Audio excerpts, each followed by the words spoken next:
One thing I got is the Vancouver Canucks won. They beat St. Louis in the hockey. Now they play Las Vegas and lose. But at least they won one round in the COVID Cup. I started the day. Listen to Joe Scott. First bet was about strength day, and then how long it would do with that, and about Mars and the stuff. Well, Andy Weir wrote Mars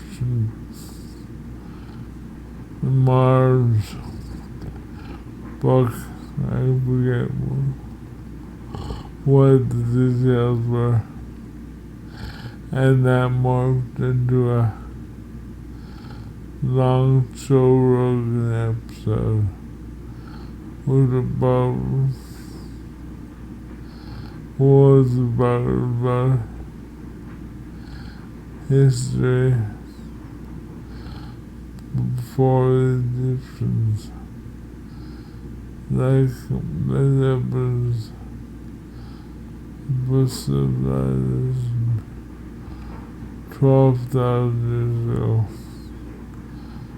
long before we look at. And I'm interested in that stuff too.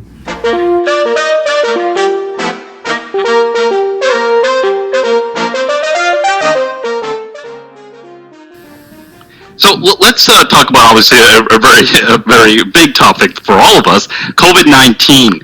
What are some of the companies that are really involved in helping defeat this? And I'll just bring one up now because I'm a fan of this company, Illumina. Are they playing a role in this with the sequencing? Yeah. So the COVID-19 coronavirus was sequenced in 2 days in China with Illumina machines. Back in 2003, remember when I said the technology wasn't there and the cost wasn't there? It took 5 months to sequence that virus. And think about that. If you don't have the sequence, if you don't understand the virus, you can't have a test.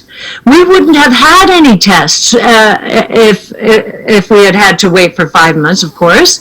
Yeah. Instead, 2 days. And then another company, Twist Biosciences, was critical here. So Illumina read the genome.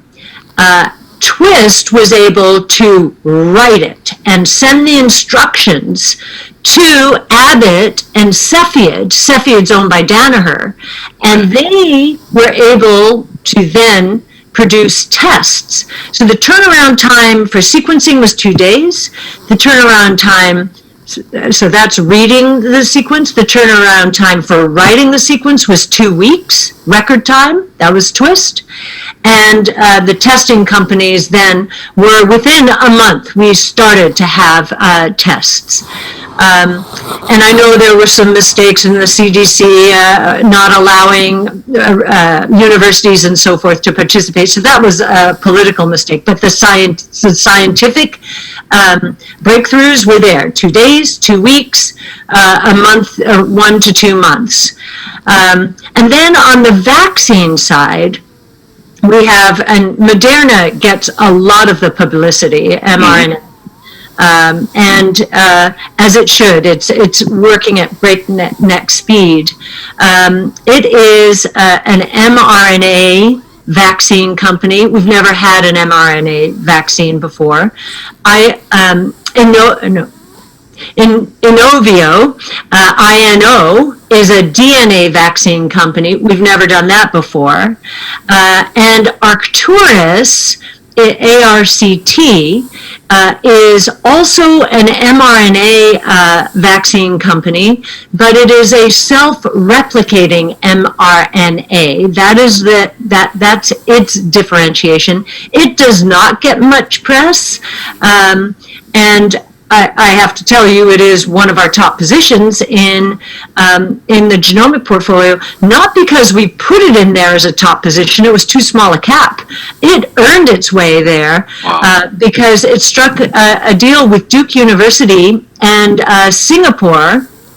I think the Singapore, it's one of the medical institutes in Singapore. And we believe that very soon after Moderna has a vaccine, if not before, we're not sure about that, Arcturus will have one. And the difference will be, it will be a single dose, so you won't need a booster shot. And so far, we know Israel is already working with Arcturus and has already ordered it. It'll be about $70 per vaccine. Moderna's will be $60 for the vaccine and a booster. So we think the compliance, just one vaccine, will win a lot of business over to Arcturus, although there will be lots of room for both of them. No, that's perfect. I mean, it's incredible because how many variables are going on, and all this innovation is really helping out. Yeah, I think just one more note on vaccines. The budgets for vaccines dried up after SARS in 2003 because SARS made it was a coronavirus, it had made 2 rounds and then it just went poof. Right. So there was a mad rush into vaccines then. Yeah. It went poof, there was no need for them, and really funding dried up and we've had to rev it back up again.